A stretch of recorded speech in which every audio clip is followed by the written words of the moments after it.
اس channel کے ذریعے پیش کیے جانے والے مختلف دینی پروگراموں سے فائدہ اٹھانے کے لیے ہمارے اس چینل کو آپ خود بھی سبسکرائب کر لیں اور نئی ویڈیوز کے نوٹیفیکیشن کے لیے بیل آئیکن کو پریس کر لیں اور ساتھ ساتھ دوسروں کو شیئر کر کے ثواب جاریہ حاصل کریں۔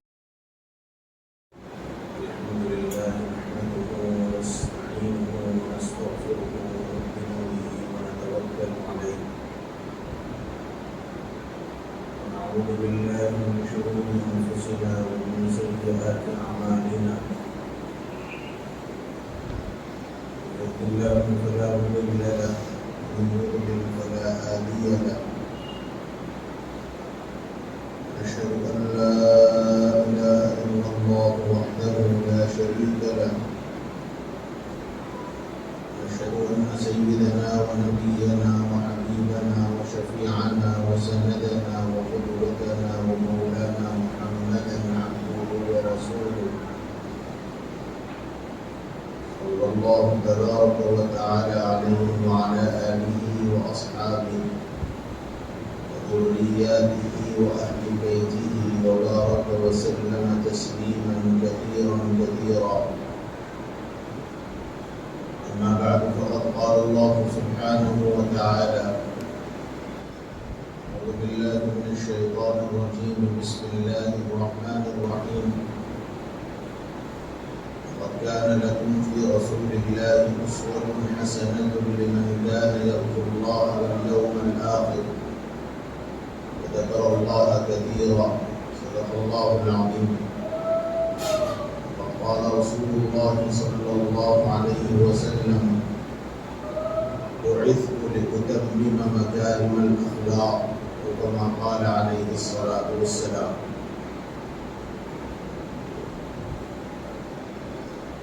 محترم بزرگوں، عزیز بھائیوں، وہ خالی جگہ ہے، آپ ذرا سے درخواست ہے میرے سامنے کے حصوں کو پوری کر لیجیے.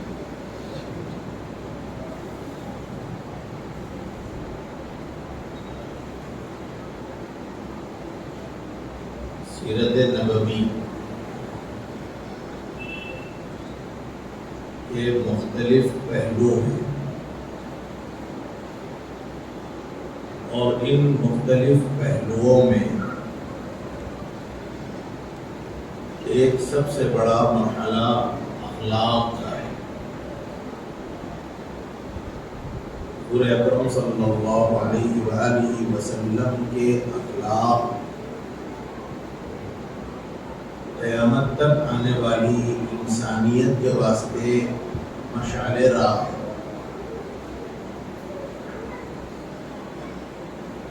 اور اگر یہ کہا جائے تو شاید بات غلط نہ ہو.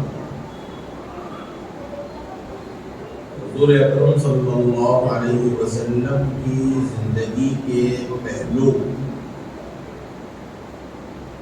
یہ ایک ایسے پہلو ہیں یا یہ ایک ایسا سمندر ہے جس کا کوئی کنارہ نہیں. مختلف ٹیکنالوجی آ گئی، مختلف چیزیں آ گئی، اسباب آ گئے، اور ان اسباب کو سامنے رکھ کر لوگوں نے سمندر کے کناروں کو پتہ لگا لیا. لیکن حضرت محمد صلی اللہ علیہ وسلم کی سیرت طیبہ یہ ایک ایسا سمندر ہے جس کا کنارہ آج تک اور بلکہ قیامت تک پتہ نہیں چل سکے. اس زمانے سے آج تک سیرت کے موضوع پر مختلف کتابیں لکھی گئی، لیکن کسی نے بھی یہ بات نہیں کہی کہ حضرت محمد صلی اللہ علیہ وسلم کی سیرت کے سارے پہلو بیان کر دیے. بلکہ مدینہ المنورہ کی مسجد نبوی کی ایک لائبریری ہے، جو حضرات گئے ہوئے ہیں ان کو پتہ ہے. مسجد نبوی کے اندر ایک کتابوں کی بہت بڑی لائبریری ہے. اس میں ایک کئی جلدوں پر تقریباً 18 جلدیں ایک پی ایچ ڈی کرنے والے نے اپنا مقالہ لکھا ہے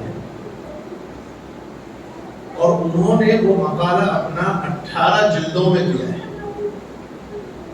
اور وہ ساری 18 جلدیں حضور اکرم صلی اللہ علیہ وسلم کی سیرت پہ نہیں،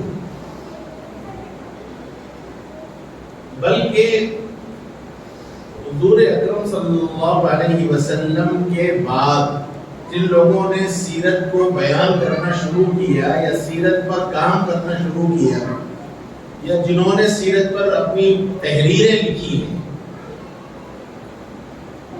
اس وقت سے جس وقت وہ کتاب چھپی ہے یا جنہوں نے اپنا وہ مقالہ لکھا ہے، ان تک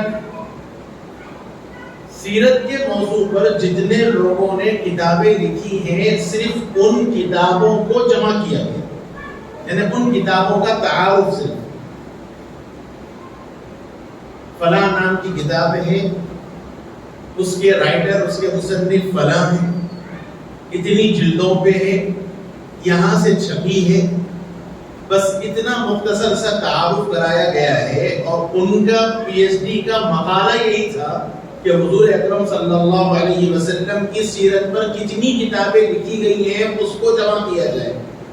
تو 18 جلدیں اور 18 جلدوں میں صرف انڈیکس یعنی فہرست آئی ہے حضور اکرم صلی اللہ علیہ وسلم کی سیرت پر لکھی گئی کتابوں کے نام آئے ہیں، اور اس کے بعد بھی ابھی یہ سلسلہ جاری ہے۔ غالباً یہ 2006 کی بات ہے، 2006 میں یہ پتا چلا ہے جنہوں نے اپنا مقالہ لکھا ہے، 2006 سے 2021 تک پتہ نہیں اور کتنے لوگوں نے کتابیں لکھی ہیں سیرت پر۔ تو صرف سیرت پر لکھی گئی کتابوں کو ان کے ناموں کو جمع کیا گیا تو 18 جلدیں بنی ہیں۔ اس سے اندازہ لگایا جا سکتا ہے کہ 2 موضوعات ایسے ہیں جس پر شروع سے کام چل رہا ہے اور انشاءاللہ قیامت تک چلتا رہے گا، پھر بھی نہ مکمل۔ 2 موضوعات ہیں، ایک اللہ کا کلام قرآن مجید کی تفسیر، اور دوسرا سیرت پاک حضرت محمد صلی اللہ علیہ وسلم کے نقوش طیبہ۔ یہ 2 موضوعات ہیں، شروع سے صحابہ کے زمانے سے اس پر کام ہو رہا ہے اور اب تک بھی چل رہا ہے اور قیامت تک بھی چلتا رہے گا، اور یہ کہنے پر ہر انسان مجبور ہوگا کہ بعد از خدا بزرگ کو یہ قصہ مختصر۔ اللہ کے بعد اگر کسی کا مقام ہے حضرت محمد صلی اللہ علیہ وسلم کا ہے، بس اس کے علاوہ اور کوئی بات نہیں۔ اس لیے کوئی زبان سیرت نبوی کو مکمل بیان نہیں کر سکتا، کوئی قلم مکمل طور پر سیرت نبوی کا احاطہ نہیں کر سکتا۔ یہ ایک ایسا بحر زخار ہے، ایسا کھاٹے مارتا ہوا، ایسا موجوں والا سمندر ہے جس کا کوئی کنارہ نہیں۔ اس لیے اللہ کے رسول صلی اللہ علیہ وآلہ وسلم کو اللہ رب العزت نے قیامت تک آنے والی ساری انسانیت کے واسطے نمونہ قرار دیا۔ لقد كان لكم في رسول الله اسوة حسنة۔ اسوہ اصل میں ماڈل کو کہتے ہیں، آئیڈیل کو کہتے ہیں، نمونے کو کہتے ہیں، جن کے طریقے کو دیکھ کر، جن کے باتوں کو سن کر، جن کے معمولات کو دیکھ کر ایک انسان اپنا راستہ طے کر سکے، اس کو اسوہ کہتے ہیں۔ اور اللہ تعالیٰ نے فرمایا کہ قیامت تک آنے والی ساری انسانیت کے واسطے حضرت محمد صلی اللہ علیہ وسلم کی ذات بابرکت اسوہ ہے، نمونہ ہے۔ ایک انسان اپنی زندگی کے سارے پہلو اگر وہ صحیح معنوں میں گزارنا چاہتا ہے تو حضور اکرم صلی اللہ علیہ وسلم کے بتلائے ہوئے طریقے کے مطابق گزارے۔ جیسے اگر کہا جائے کہ اخلاق انسان کی عادت کو کہتے ہیں،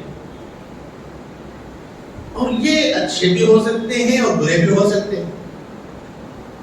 اچھے اخلاق ہیں تو اس سے معاشرہ درست ہوگا، اخلاق اگر برے ہیں تو اس سے سارا معاشرہ اور ساری سوسائٹی خراب ہوگی۔ اللہ کے رسول صلی اللہ علیہ وآلہ وسلم کی ذات بابرکت میں سب سے اہم چیز جس کی طرف خاص طور پر توجہ دلائی گئی ہے وہ ہے اخلاق حسنہ، بہترین اخلاق۔ اور قرآن مجید نے اس کی شہادت دی انک لعلی خلق عظیم، اللہ کے رسول آپ اخلاق کے بہترین مرتبے پر فائز ہیں۔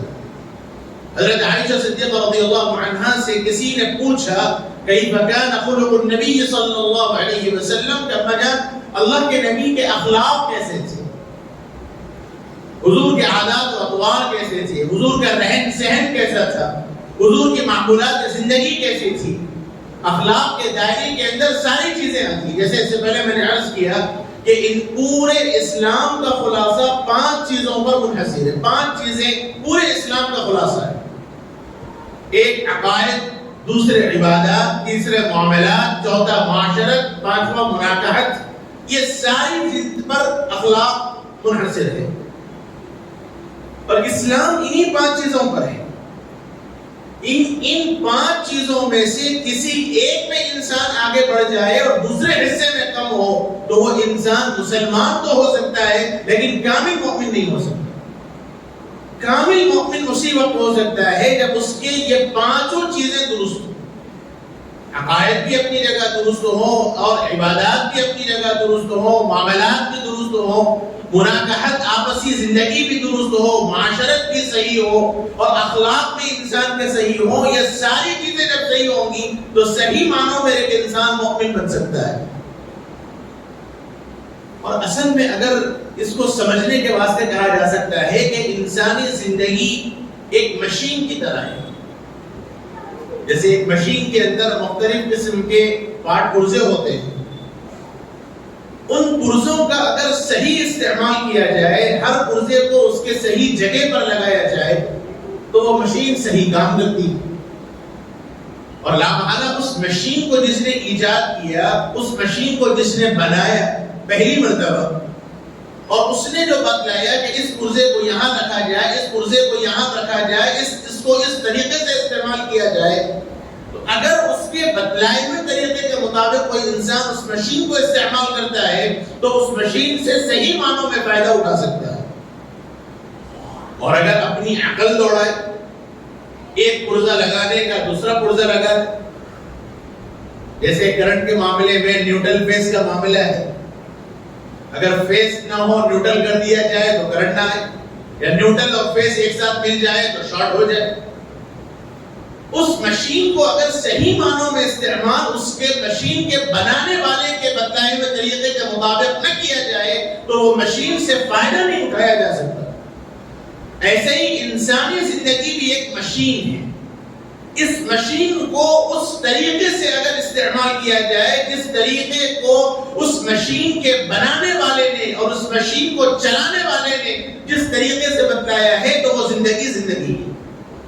مشین کو بنانے والے اللہ کی ذات اور اس مشین کو چلانے والے حضرت محمد صلی اللہ علیہ وسلم، انہوں نے جو طریقہ بتلایا، انہوں نے جو باتیں بتلائی، انہوں نے جس انداز سے جینا سکھایا، انہوں نے جس انداز سے رہنا اور سہنا سکھایا، اگر اس طریقے کے مطابق انسان زندگی گزارتا ہے تو وہ انسان کی زندگی ہے، اور اگر اس کے خلاف اپنی عقل کے مطابق ایک انسان اگر زندگی گزارتا ہے تو پھر وہ اپنی زندگی کو زندگی نہیں گزارتا بلکہ اس میں اور ایک جانور کے اندر کوئی فرق نہیں ہے۔ اور قرآن نے یہ بات فرمائی ہے، کفار مکہ کے متعلق اللہ تعالیٰ نے فرمایا کہ وَلَهُمْ آذَانٌ لَا يَسْمَعُونَ بِهَا، کان ہیں سنتے نہیں ہیں، وَلَهُمْ قُلُوبٌ لَا يَفْقَهُونَ بِهَا، دل ہیں سمجھتے نہیں ہیں، وَلَهُمْ أَعْيُنٌ لَا يُبْصِرُونَ بِهَا، آنکھ ہیں دیکھتے نہیں ہیں۔ مطلب یہ ظاہری دیکھنا نہیں ہے، ظاہری سننا نہیں ہے، کیونکہ سماعت موجود تھی، بصارت موجود تھی۔ اللہ تعالیٰ نے فرمایا کہ سماعت تو ہے لیکن جو سماعت مطلوب ہے غور و فکر کر کے سننا وہ نہیں سنتے۔ بصارت تو ہے لیکن بصیرت نہیں ہے، سمجھ نہیں ہے۔ دل ہے، باتوں کو جانتے ہیں لیکن ان باتوں کو اختیار کرنا نہیں چاہتے۔ اور پھر اس کے بعد اللہ تعالیٰ نے فرمایا اولئک کالانعام، یہ لوگ جانور ہیں بلکہ بل ہم اضل، بلکہ جانوروں سے بھی کہیں گزرے ہیں، کیونکہ جانور تو کم سے کم اپنے مالک کی اور اپنے چلانے والے کی بات کو مانتا ہے، سمجھتا ہے۔ ایک جانور کو اگر چرانے والا اس طرف لے چلے تو وہ اپنے مالک کے پیچھے پیچھے چلتا ہے، اللہ رب العزت فرماتے ہیں کہ وہ سارے لوگ جانتے ہیں اللہ مالک حقیقی ہے، مولا حقیقی ہے، منعم ہے، اللہ کی ذات انعامات سے نوازنے والی ہے، اس کے باوجود وہ اللہ کی نافرمانی کرتے ہیں تو اولئک کالانعام بل هم اضل، یہ وہ لوگ ہیں جو جانوروں کی طرح ہیں بلکہ جانوروں سے بھی کہیں گزرے ہیں۔ اس لیے اگر زندگی اللہ کے نبی صلی اللہ علیہ وسلم کے طریقے کے مطابق ہے تو وہ زندگی ہے، اور اگر زندگی اللہ کے نبی کے بیان کردہ حضور کے طریقے کے خلاف اگر زندگی ہے تو پھر وہ زندگی کبھی بھی کامیاب نہیں ہو سکتی۔ اس لیے جناب رسول اللہ صلی اللہ علیہ وآلہ وسلم نے اپنی زندگی کے پہلوؤں میں خصوصیت کے ساتھ حسن اخلاق کی طرف تو بڑی توجہ دلائی۔ اللہ کے نبی صلی اللہ علیہ وسلم نے فرمایا کہ کل قیامت کے دن مقام و مرتبے کے اعتبار سے مجھ سے سب سے قریب وہ انسان ہوگا جس کے اخلاق سب سے اچھے ہوں گے، اگرچہ کہ وہ جسم کے اعتبار سے مجھ سے دور ہے، لیکن مقام و مرتبے کے اعتبار سے سب سے زیادہ قریب میرے وہ انسان ہوگا جس کے اخلاق درست ہوں گے۔ کان احسن خلقا، حضرت عائشہ صدیقہ رضی اللہ عنہا سے پوچھا گیا کیف کان خلق النبی صلی اللہ علیہ وسلم، اما جان اللہ کے نبی کے اخلاق کیسے تھے؟ حضرت عائشہ نے سوال کیا اما تقرأ القرآن، فرمایا کیا تم قرآن نہیں پڑھتے؟ انہوں نے عرض کیا کیوں نہیں، ضرور پڑھتا ہوں۔ حضرت عائشہ صدیقہ رضی اللہ عنہا نے جواب دیا کان خلقه القرآن او کما قالت، فرمایا کہ جو اخلاق، جو اچھی باتیں، جو بہتر باتیں قرآن مجید کے اندر بیان کی گئی ہیں، جو بری باتوں سے بچنے کا قرآن نے حکم دیا ہے، وہ ساری باتیں دراصل اللہ کے نبی صلی اللہ علیہ وسلم کی حیات مبارکہ کے اندر موجود تھی۔ اس لیے اخلاق حسنہ کا پہلو بھی بہت وسیع ہے، زندگی کا ہر پہلو آقا کا بڑا وسیع ہے۔ اس لیے کہا گیا کہ زندگی کے اندر ایک انسان اگر اپنے آپ کو وہ جس فیلڈ میں پاتا ہے، اپنے آپ کو جس انداز سے ہے، اس طریقے سے اگر وہ آقا کی تعلیمات کا مشاہدہ کرے تو اللہ کے نبی کی تعلیمات کو وہ برابر وہ موجود پائے گا۔ ایک انسان اگر شوہر ہے تو وہ اللہ کے نبی صلی اللہ علیہ وسلم کے اس شوہر پن کو مطالعہ کرے جو حضور نے حضرت خدیجہ سے لے کے حضرت عائشہ صدیقہ رضی اللہ عنہا اور پھر اخیر الزوج مطہرہ تک حضور نے اپنے اخلاق دکھلائے۔ ایک انسان اگر باپ ہے تو پھر وہ حضرت فاطمہ الزہرا، حضرت رقیہ، حضرت ام کلثوم، حضرت زینب رضی اللہ عنہن اجمعین کے باپ کو پڑھ لے۔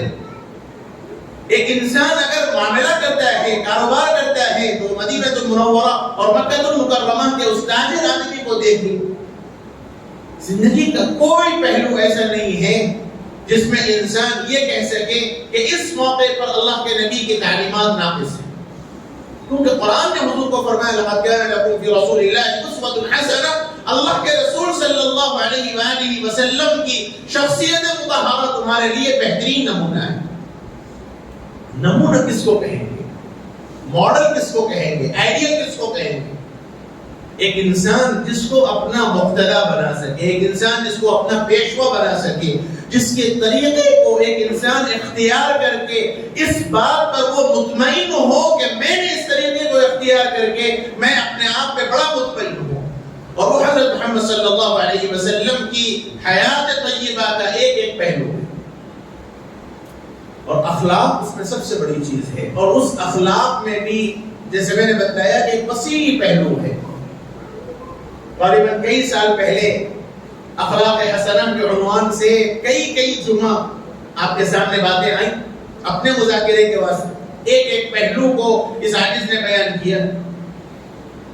مجموعی اعتبار سے سارے اخلاق میں ایک بڑا اہم جس کی اس وقت ہم سب کو ضرورت ہے وہ ہے درگزر کرنا،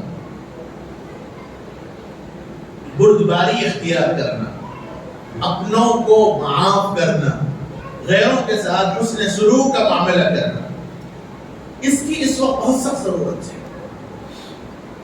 ہماری زندگی کے اندر طاقت کے بل پر، عنایت کے بل پر اور اپنی طاقت کے نشے میں ہر آدمی مست ہے، حضور اکرم صلی اللہ علیہ وآلہ وسلم کی سیرت طیبہ کا ایک ایک پہلو اس بات کی طرف اشارہ کرتا ہے. کتابوں میں ایک واقعہ لکھا ہے. ایک صحابی ہے جو پہلے یہودی تھے، ان کا نام بھی سیرت کی کتابوں میں موجود ہے. انہوں نے عرض کیا کہ میں نے اللہ کے نبی صلی اللہ علیہ وسلم کے وہ سارے صفات جو توریت کے اندر موجود ہیں، توریت میں بھی انجیل میں بھی آنے والے نبی کی ساری باتیں بتلا دی گئی تھی. تو فرمایا کہ میں وہ ساری باتیں مشاہدے کے طور پر، تجربے کے طور پر میں نے اللہ کے نبی صلی اللہ علیہ وسلم میں دیکھ لی، سوائے دو چیزوں، اور اس کا مجھے آزمانا تھا، وہ چیزیں مجھے جاننی تھی. ایک یہ کہ توریت میں یہ بات آخری نبی کے متعلق بتلائی گئی کہ ان کی بردباری ان کے غصے پر غالب ہو، یعنی وہ اپنے اپنوں کا، اپنے دشمنوں کی کسی بات کا برا نہیں مانے. ایک تو سب سے بڑی چیز وہ عفو درگزر کریں گے، معاف کرتے رہیں گے، اور دوسرا ان کی بردباری ان کے غصے پر، ان کے غضب پر بھاری ہو. تو یہ دو صفات لا محالہ مجھے دیکھنا تھا، میں اس کے انتظار میں رہا. کہتے ہیں کہ ایک مرتبہ مجھے موقع ملا، حضور اکرم صلی اللہ علیہ وسلم نے مجھ سے ایک معاملہ کیا، اور معاملہ یہ ہوا کہ حضور نے کچھ کھجوریں مجھ سے لی اور ادھار معاملہ کیا. مدت متعین کر دی گئی کہ اتنی مدت کے بعد میں آپ کے پیسے آپ کو ادا کر دوں. معاملہ ہو گیا، مدت طے ہو گئی. اب ابھی اس مدت کے ختم ہونے میں 3-4 روز باقی تھے. اب میں نے موقع جانا کہ یہاں حضور کو آزمایا جائے، تو میں حضور کے پاس گیا اور جا کر کہا کہ آپ کا میرا جو معاملہ ہے اس معاملے کے اعتبار سے آپ کو مجھے پیسے ادا کرنے ہیں، لہذا آپ مجھے پیسے ادا کر دیجیے. اللہ کے نبی صلی اللہ علیہ وسلم ان کو دیکھے اور خاموش بیٹھے. انہوں نے اور غصہ دکھایا اور کہا کہ آپ میرا حق دینا ہے اور آپ اس کو خاموش بیٹھے. میں آپ سے اپنے حق کا مطالبہ کرتا ہوں، لہذا آپ ابھی اسی وقت میرا حق دے دیجیے. تو ہونا تو یہ چاہیے تھا کہ حضور فرماتے کہ بھئی ابھی وقت میرا تمہارا باقی ہے، ابھی 3-4 دن کی مدت باقی ہے، میں اس کے بعد ادا کر دوں گا، ابھی تم کو مطالبے کا کوئی اختیار نہیں. اللہ کے نبی صلی اللہ علیہ وسلم نے کہا کہ ٹھیک ہے، میں تمہارا حق ضرور ادا کر دوں گا. تو انہوں نے کہا کہ نہیں، ایسا معلوم ہوتا ہے کہ آپ میرا حق دبانا چاہتے ہیں، آپ میرا حق مار لینا چاہتے ہیں. حضور نے کہا کہ نہیں، میں آپ کا حق ضرور دوں گا. انہوں نے کہا کہ نہیں، آپ کا خاندان ہی ایسا ہے. ایک انسان سب برداشت کر سکتا ہے، اب اس کے خاندان پر جب بات آ جائے تو کمزور سے کمزور آدمی کا بھی پانا چڑھ جائے. اور یہ اصل آزمانا تھا ان کو کہ حضور اکرم صلی اللہ علیہ وسلم کے خاندان کو جب کہا جائے. حالانکہ میں نے گزشتہ جمعہ عرض کیا کہ اللہ کے نبی کا جو خاندان تھا وہ مکہ المکرمہ کے انتہائی معزز ترین خاندان میں سے تھا. خود ترمذی شریف کی روایت ہے، اللہ کے نبی صلی اللہ علیہ وسلم نے فرمایا کہ اللہ رب العزت نے ساری انسانیت میں سے قریش کو چنا. پورے انسانوں میں سے اللہ نے قریش کو منتخب کیا. اور قریش حضور نے فرمایا کہ بنو کنانہ کو سب سے پہلے اللہ تعالیٰ نے بنو اسماعیل کو چنا، بنو اسماعیل میں سے بنو کنانہ کو، اور بنو کنانہ میں سے قریش کو، اور قریش میں سے بنو ہاشم کو، اور بنو ہاشم میں سے اللہ نے مجھ کو منتخب کیا. یہ ترمذی شریف کی روایت ہے. ساری انسانیت میں سب سے لب لباب حضرت محمد صلی اللہ علیہ وسلم کی ذات مبارکہ اور آپ کا پورا خاندان ہے، اور سارے لوگ اس کو جانتے تھے. بلکہ اس زمانے میں لوٹ مار انتہائی عام تھی، قتل و غارت گیری عام تھی، راستہ محفوظ نہیں تھا. لوگ تجارت کرنے کے سفر کے واسطے ڈرا کرتے تھے. لیکن اگر ڈاکوؤں کو بھی پتہ چل جاتا ہے کہ اس قافلے کے اندر قریش کا کوئی آدمی ہے یا اس میں قریش کا مال ہے، تو ڈاکو بھی اس زمانے میں وہ مال نہیں چھینتے تھے. کیوں؟ اس لیے کہ یہ وہ خاندان ہے جو کعبۃ اللہ کا، بیت اللہ کا خادم تھا. تو قریش کی عزت تھی، امن والا شہر لوگ تھے. تو ایسے خاندان کو جس کے بارے میں سب کو معلوم تھا، اس آدمی نے جو آگے چل کے صحابی بنے، انہوں نے کہا کہ آپ کا سارا خاندان ایسا ہے۔ اللہ کے نبی صلی اللہ علیہ وسلم نے اس موقع پر بھی کچھ نہیں کہا اور فرماتے ہیں کہ میں اس موقع پر حضور کے اطراف بیٹھے ہوئے صحابہ کے چہرے کو پڑھ رہا تھا، ہر ایک کا چہرہ غصے سے سرخ ہو رہا تھا۔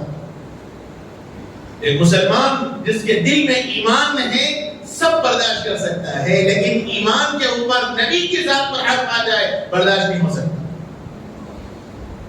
تو صحابہ کا خون کھولنے لگا، بلکہ بعض صحابہ تو اس آدمی کے قریب تک چلے گئے اٹھ کر۔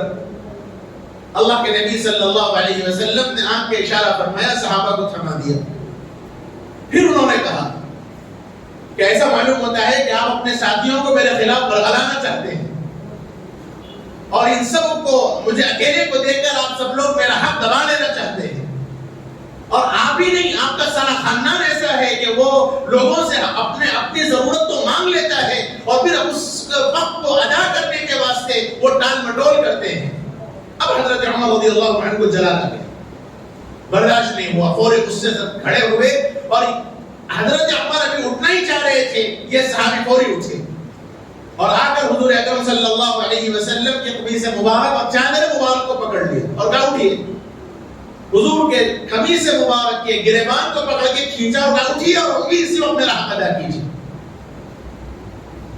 انتہائی بدتمیزی کی بات تھی کہ حضور کے کالر کو پکڑنا اور حضور کی قمیص کو پکڑنا، حضور کی چادر کو پکڑ کر کھینچنا، صحابہ کب برداشت کرتے؟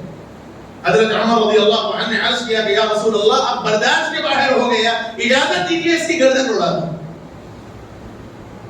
تو اللہ کے نبی صلی اللہ علیہ وسلم نے مسکراتے ہوئے حضرت عمر کی طرف دیکھا اور کہا کہ مجھے تم سے یہ امید نہیں تھی، بلکہ فرمایا کہ میں نے تو تم سے یہ امید لگا رکھی تھی کہ تم مجھ سے یوں کہتے کہ یا رسول اللہ اس کی بات صحیح ہے، اس کا حق ادا کر دیجئے، اور اس کو کہتے کہ تم صحیح طریقے سے مانگو، لیکن تم نے تو اس کو گردن مار دینے کی بات کہی اور یہ کہہ کر حضور اٹھے۔ اب حضرت عمر کو احساس ہوا کہ مجھ سے غلطی ہوئی اور حضور کا منشا کیا ہے، تو کہا یا رسول اللہ ٹھیک ہے، میں نے جب سختی کی ہے تو آپ مجھے اجازت دیجئے کہ میں آپ کا حق ادا کروں، آپ کی طرف سے میں ادا کروں۔ حضور نے کہا ٹھیک ہے، ادا بھی کر دو اور مزید 20 سا زیادہ بھی دو۔ ایک سا اس زمانے میں اس موجودہ زمانے کے اعتبار سے 3.5 کلو کا ہے ایک سا۔ حضور نے فرمایا کہ ان کا حق بھی دو اور مزید 20 سا زیادہ دو جو تم نے سختی کی ہے۔ تو یہ صحابی نے جب یہ بات دیکھی تو فوری اللہ کے نبی صلی اللہ علیہ وسلم کے سامنے بیٹھ گئے، حالانکہ حضور تو اٹھ گئے تھے، بیٹھ گئے۔ اب جب وہ بیٹھے تو حضور بھی بیٹھ گئے۔ کہا کہ بھائی جاؤ اپنا حق وصول کر لو عمر سے۔ کہا یا رسول اللہ اب میں ایمان لاتا ہوں اور گواہی دیتا ہوں کہ اللہ کے علاوہ کوئی معبود نہیں اور آپ سچے نبی ہیں، میں اصل میں یہودی ہوں اور توریت میں آپ کے متعلق میں نے یہ علامتیں پڑھی ہیں اور 2 علامتوں کو میں آزمانا چاہتا تھا، آج میں نے اپنے طور پہ آزما لیا اور اب گواہی دیتا ہوں کہ آپ کے علاوہ کوئی اور نبی نہیں ہو سکتا، آپ سچے نبی ہیں۔ ایسی بردباری، ایسا حلم اور ایسا اپنوں کو معاف کرنے کا مزاج میرے آقا کا تھا، اور قیامت تک آنے والی ساری انسانیت کو اللہ کے نبی نے یہ پیغام دیا کہ انسان وہی معنوں میں سچا انسان ہے جو اپنے غصے کو قابو میں رکھ کر اپنوں کو اور اپنے علاوہ کے لوگوں کو معاف کرے۔ فتح مکہ کو کون بھول سکتا ہے؟ جن لوگوں نے اللہ کے نبی کو مارا، ستایا، پتھر برسائے، جو مجنون کہا، پاگل کہا، راستے میں کانٹے بچھائے، طرح طرح کی تکلیفیں پہنچائی، اپنوں کو حضور پر ایمان لانے والوں کو تکلیف پہنچائی۔ طائف کا واقعہ کون بھول سکتا ہے؟ اللہ کے نبی کے جسم مبارک پر پتھر کے نشان ڈاک کر، نشان بنا کر اللہ کے نبی کو جو زخمی کیا گیا، جوتے مبارک خون سے بھر گیا، لیکن سلام ہو میرے آقا پر اس موقع پر بھی اللہ کے نبی صلی اللہ علیہ وسلم نے یہی بات فرمائی، اللہم اغفر لقومی فإنہم لا یعلمون۔ حالانکہ فرشتہ نازل ہو چکا تھا کہ آپ حکم فرما دیں ان طائف کی بستی کو پیس کر رکھ دیا جائے، لیکن سلام ہو میرے آقا پر اس موقع پر بھی اللہ کے نبی نے قیامت تک آنے والی ساری انسانیت کو یہ پیغام دیا۔ فتح مکہ کا موقع جہاں سے حضور کو نکالا گیا، بے یار و مددگار نکالا گیا، اپنوں کو چھوڑنا پڑا، اپنے شہر کو چھوڑنا پڑا، حتیٰ کہ جب اللہ کے نبی صلی اللہ علیہ وسلم غار ثور سے نکل کے جب مدینہ منورہ کے راستے پر گئے اور اس اوپری حصے پر پہنچے جہاں سے پیچھے اترنا تھا اور پھر اس کے بعد کعبۃ اللہ وہاں سے نظر نہیں آتا، تو حضور بڑی حسرت سے کعبۃ اللہ کی طرف رخ پھیرا اور کعبے کو دیکھ کر فرمایا خدا کی قسم روئے زمین پر سب سے زیادہ محبوب تو ہی ہے، اگر تیری قوم مجھے اپنے پاس سے نہ نکالتی تو میں تجھے چھوڑ کر کبھی نہیں جاتا، میری قوم اگر مجھے یہاں سے نہ نکالتی تو میں تجھے چھوڑ کر کبھی نہیں جاتا۔ قرآن کی آیت نازل ہوئی ان الذی فرض علیک القرآن لرادک الی معاد۔ حضور آپ پریشان نہ ہو، جس ذات نے آپ کا قرآن کو نازل کیا ہے وہ ذات آپ کو آپ کے ٹھکانے پر یعنی مکے پر دوبارہ واپس کرے گی۔ صرف 8 سال کے وقفے میں اللہ کے نبی صلی اللہ علیہ وسلم فاتحانہ انداز میں داخل ہوئے۔ تھوڑا سا طاقت کے نشے میں اگر میں کسی پر غالب ہو جاؤں تو کیا کچھ نہیں دکھاتا، لیکن ایسی تعلیم میرے آقا نے دی، فاتحانہ انداز میں داخل ہوئے تو اس انداز سے کہ اونٹ پر بیٹھے ہوئے، پیشانی مبارک سجدے کے انداز میں، پیشانی اونٹ کے کوہان کو لگتی ہوئی، اور پھر یہ الفاظ کہتے ہوئے لا الہ الا اللہ وحدہ صدق وعدہ ونصر عبدہ واعز جندہ وہزم الاحزاب وحدہ لا الہ الا اللہ اللہ اکبر وللہ الحمد۔ یہ الفاظ کہتے ہوئے حضور مکہ المکرمہ میں داخل ہوئے اور اعلان کر دیا کہ آج جو آدمی ہم سے بچ جائے، اپنے گھر میں دروازہ بند کر لے، اسے امان ہے، جو ہمارا مقابلہ نہ کرے اسے امان ہے، جو ابو سفیان کے گھر میں چلا جائے اسے امان ہے۔ اور اگر ایک صحابی نے جب اعلان کیا کہ آج تو فتح مندی کا دن ہے، آج تو بدلہ لینے کا دن ہے، الیوم یوم الملحمہ، ایک صحابی نے اعلان کر دیا کہ آج تو بدلہ لینے کا دن ہے۔ صحابہ کے دلوں سے پوچھئے جن کو گھر بار سے نکالا گیا، جن کو اپنوں سے جدا کیا گیا، جن کو تکالیف دی گئی، جن کو پتھروں پر لٹا کر ان کو پتھر مارے گئے، ایسے دل دہلا دینے والے واقعات ان کے ساتھ کیے گئے، تپتے ہوئے گرم کوئلے لگائے گئے، اس پہ آگ لگائی گئی، اور جب وہ آگ پوری جل کر دہکتے ہوئے انگارے بن گئے تو اس پر حضرت خبیب رضی اللہ عنہ کو چت لٹایا گیا، اور اس وقت تک نہیں چھوڑا گیا جب تک ان کی پیٹھ سے چربی نکل کر وہ آگ کے انگارے بجھ نہ جائے۔ میں اور آپ تصور نہیں کر سکتے وہ تکالیف حضرات صحابہ کو دی گئی۔ مکہ المکرمہ کی گلیوں میں حضرت بلال رضی اللہ عنہ کے گلے میں رسی ڈال کر گھسیٹا گیا اور یہ کہا گیا کہ اس ذات کو چھوڑ دو جس پر تم ایمان لائے، اور وہ اپنی زبان سے سوائے احد کے کوئی لفظ نہیں فرماتے۔ صحابہ کے جذبات تھے، اس لیے انہوں نے کہا یوم یوم الملحمہ، آج تو بدلے کا دن ہے، آج ایک سے ہم بدلہ لیں گے۔ اور جب حضور کے سکان مبارک میں یہ الفاظ پڑھے تو اللہ کے نبی صلی اللہ علیہ وسلم نے جن کے ہاتھ میں جھنڈا تھا جھنڈا ان کے ہاتھ سے لے لیا اور فرمایا کہ الیوم یوم المرحمہ، آج بدلے کا دن نہیں، آج تو رحمت کا دن ہے، اور پھر وہ رحمت کر کے بدلایا اللہ کے نبی صلی اللہ علیہ وسلم نے۔ میرے بھائیو، نبی کی تعلیمات یہ ہیں، نبی کے پیغام یہ ہے کہ ایک انسان اللہ کے نبی صلی اللہ علیہ وسلم کی سچی اور پکی حیات طیبہ کو اختیار کرے، زندگی کا کوئی پہلو حیات طیبہ سے خالی نہ ہو۔ آپ خوشی ضرور منائیں، بلکہ یہ حدیث تو کہتا ہے کہ جو آدمی اللہ کے نبی صلی اللہ علیہ وسلم کی میلاد پر خوشی نہ منائے وہ مسلمان ہی نہیں ہو سکتا۔ کامل مسلمان وہی ہے جو حضور کی میلاد پر خوشی منائے، اور ہر مسلمان کا حق ہے، کیونکہ ایک مسلمان کا یہ ایمان ہے کہ مسلمان کے پاس اس کے باپ، اس کی ماں، اس کی بیوی، اس کی اولاد، حتیٰ کہ اس کی جان سے زیادہ اگر کوئی شے محبوب ہے تو وہ آقا کی ذات بابرکت ہے۔ لا يؤمن احدكم حتى اكون احب اليه من والده وولده والناس اجمعين، او كما قال عليه الصلاه والسلام، فرمایا کہ اولاد سے زیادہ، ماں باپ سے زیادہ، جان سے زیادہ جب تک وہ مجھے محبوب نہ سمجھے اس وقت تک وہ مومن نہیں ہو سکتا۔ اللہ کے نبی کی میلاد پر خوشی منانا ایمان کا حصہ ہے، لیکن میلاد کیسے منائی جائے، کس طریقے سے میلاد منائی جائے؟ کیا گھروں پر صرف ہرا کپڑا اور سر پر ہری پٹیاں کلمے کی باندھ کر میلاد منایا، اس کا نام میلاد ہے؟ راستہ چلتے ہوئے جلوس نکال کر راستہ چلنے والوں کو تکلیف پہنچائی جائے، کیا اس کا نام میلاد ہے؟ اگر اس کا نام میلاد ہے تو ہاتھ جوڑ کر آپ سے معافی مانگ کے کہتا ہوں کہ اللہ کے نبی صلی اللہ علیہ وسلم کی سیرت کا بھونڈا مذاق کر رہے ہیں ہم لوگ۔ اگر عام بیچ کے راستے چلنے والے راستے پر دو طرف سے قنات باندھ کر اللہ کے نبی کے نام پہ کھانا کھلا رہے ہیں اور یہ سمجھ رہے ہیں کہ ہم عاشق رسول ہیں، تو ہاتھ جوڑ کر معافی مانگتے ہوئے کہتا ہوں کہ آپ نے عشق کا حق ادا نہیں کیا۔ عشق تو وہ ہے جو محبوب کی اداؤں پر اپنے آپ کو قربان کر دے، یہ عشق ہے۔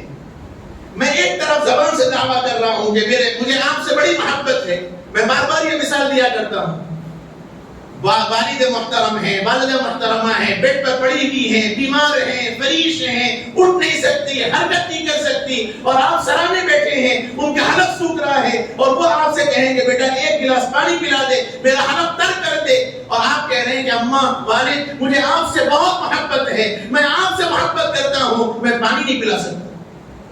ہمارا عشق تو اس کام کا عشق ہو گیا۔ ہمارا طریقہ وہ طریقہ ہے جو غیروں کا ہے۔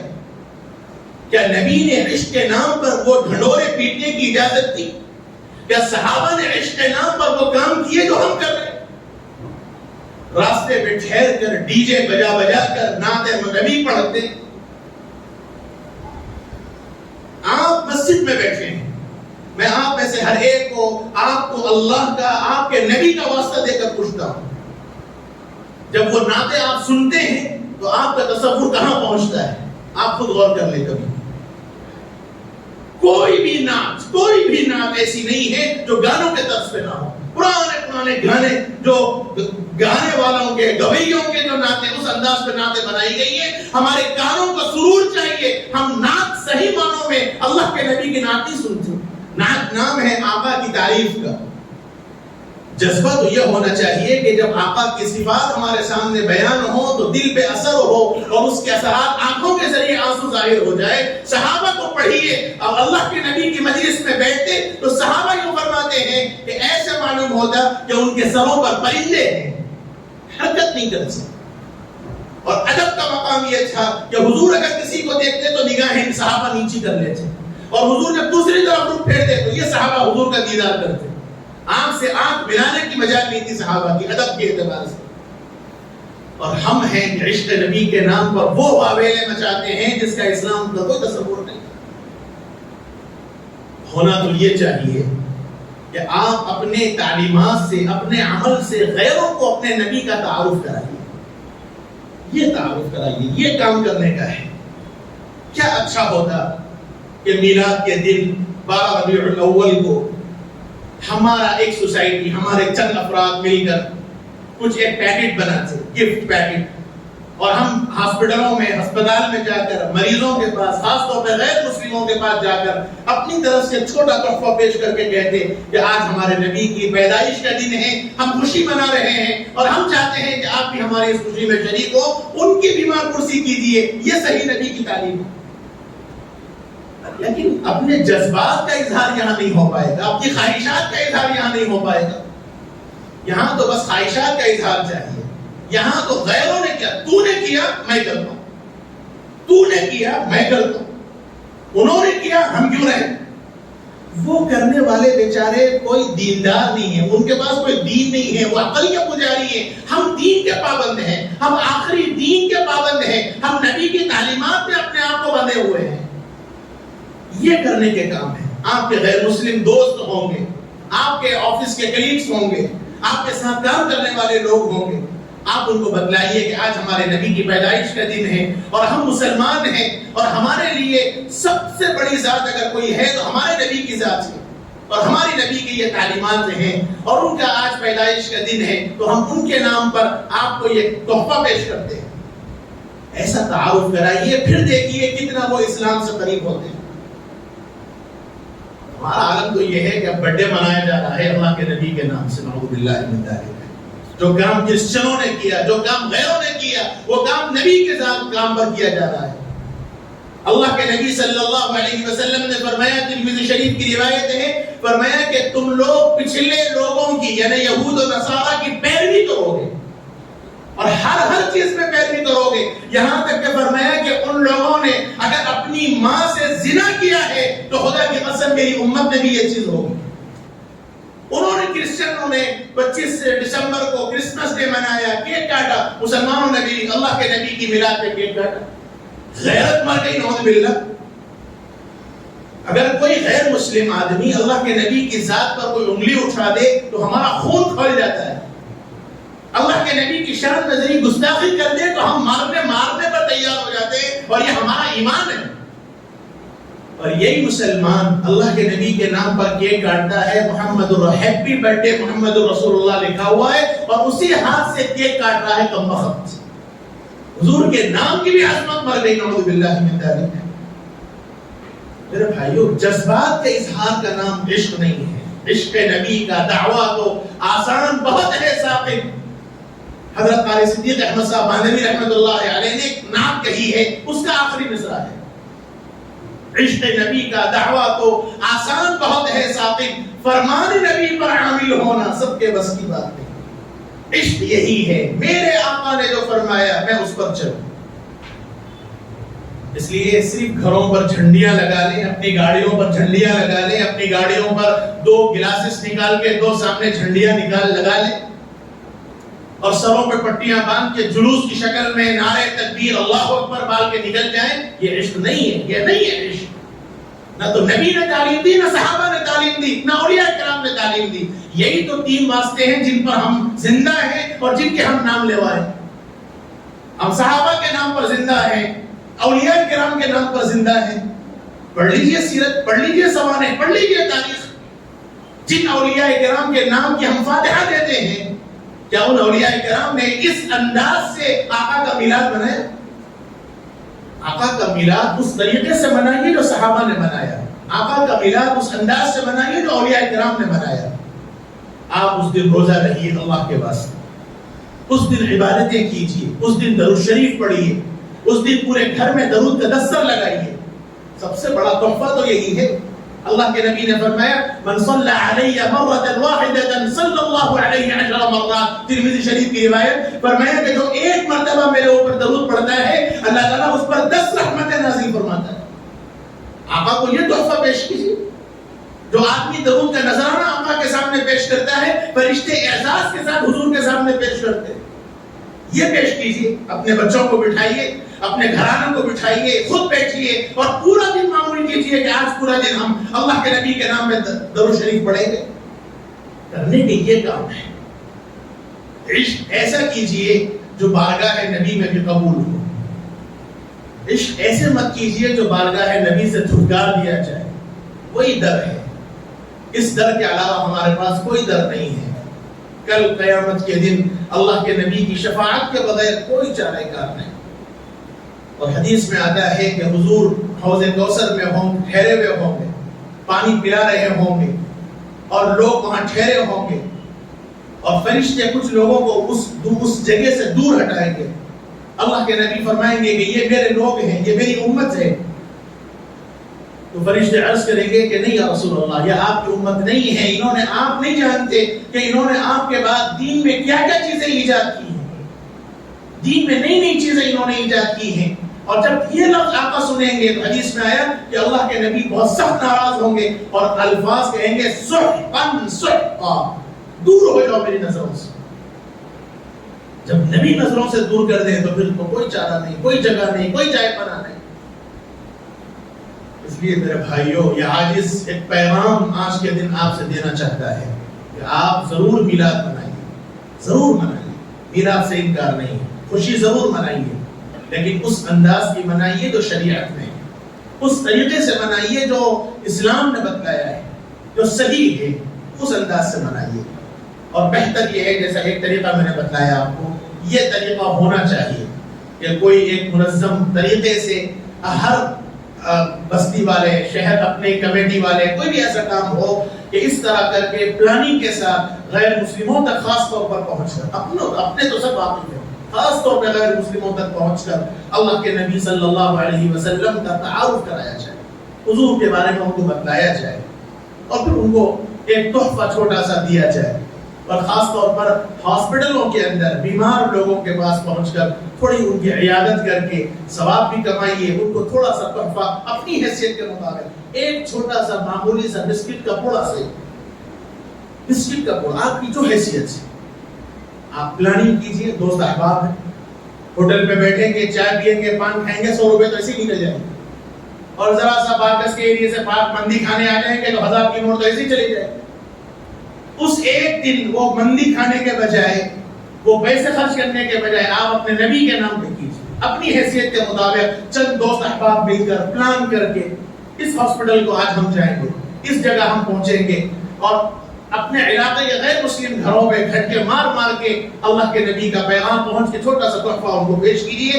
اس کے بعد دیکھیے کیا اثرات پڑیں گے. یہ جذبات نہیں ہے وہ کر لیں تو ہم بھی کر لیں، انہوں نے جلوس نکالا ہے تو ہم بھی نکالیں گے. یہ تو ٹکر ٹکی ہے، اور اس کے نتیجے میں یہ سب مسائل پیدا ہو رہے ہیں جہاں آج ہمارا جینا دوبارہ ہو رہا ہے. بس وقت ہو چلا ہے، بلکہ زیادہ ہو چکا ہے. جو پیغام اس عاجز نے دیا، اللہ کرے سنجیدگی سے اسے لیا جائے. میں کوئی تنقید نہیں کر رہا ہوں کسی کے اوپر، اور کوئی کر رہے ہیں تو میں کوئی نقص نہیں کہہ رہا ہوں. یہ میرے دل کے جذبات تھے. جو عاشق رسول میں بھی ہوں، آپ بھی ہیں، وارث رسول میں بھی ہوں، آپ بھی ہیں. اس حیثیت سے میرا پیغام تھا جو میں نے پہنچایا. اللہ کرے اس پر ہم سب کو عمل کی توفیق نصیب ہو. اے اللہ، ان باتوں میں جو خیر ہے اس پہ ہمیں عمل کی توفیق نصیب فرما. جو باتیں شر کی ہیں یا اللہ اس شر سے ہم سب کی حفاظت فرما. اے اللہ، جو حضرات بیمار ہیں ان سب کو شفاء کاملہ عاجلہ دائمہ مستمرہ نصیب فرما. اے اللہ، جو بیمار ہیں جنہوں نے اپنے بیماروں کی دعا کی درخواست کی ہے، یا اللہ ہماری دعاؤں کو ان کے حق میں وسیلہ بنا دیجیے. ان سب کو شفاء کاملہ عاجلہ دائمہ مستمرہ نصیب فرما. اے اللہ، جو مرحوم ہیں ان کی مغفرت فرما، ان کے درجات کو بلند فرما. اے اللہ، ہم نے جو مانگا وہ بھی عطا فرما. مانگنے سے جو رہ گیا، نہیں مانگا، مانگنا چاہیے تھا، اے مولا اپنے خاص کرم سے عطا فرما. ہماری دعاؤں کو اپنے فضل و کرم سے قبول فرما. وصلی اللہ تبارک و تعالی علی خیر خلقہ سیدنا و نبینا مولانا محمد وعلی آلہ و صحبہ اجمعین والحمد للہ رب العالمین.